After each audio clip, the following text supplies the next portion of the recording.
डॉली झा समस्त देशवासी के गोर लागे छी, आग्रह और निवेदन करे छी कि घर में रहू और माननीय प्रधानमंत्री जी कहने छथि घर में रहे के लिए, ताहि दुआरे घर में रहू, 1 घंटा पर हिलवास करू।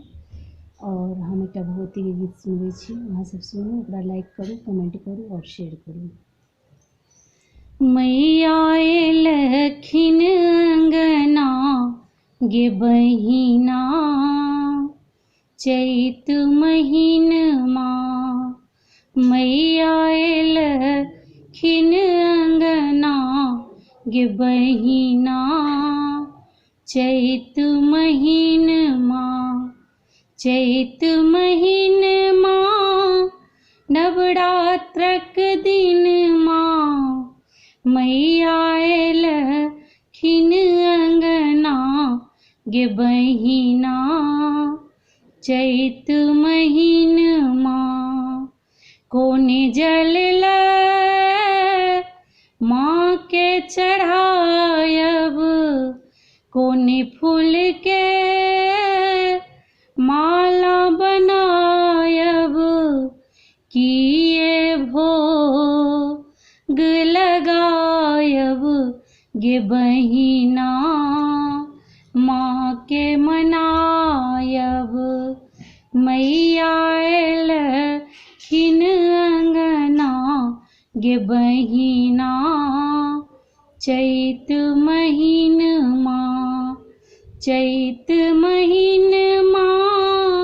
नवरात्रक दिनमा मैया एलखिन अंगना गे बहिना, चैत महीनमा।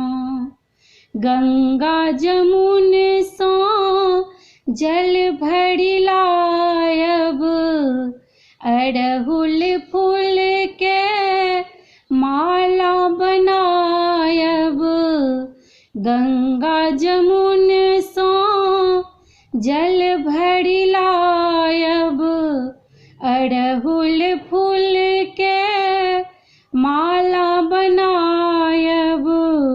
लाल रंग चुनरी चढ़ायब गे बहिना, माँ के मनायब। पेड़ा भोग लगायब गे बहिना, माँ के मनायब। मैया एलखिन अंगना गे बहिना, चैत महीनमा नवरात्रक दिनमा मैया एलखिन अंगना गे बहिना, चैत महीनमा मैया एलखिन अंगना गे बहिना, चैत महीनमा।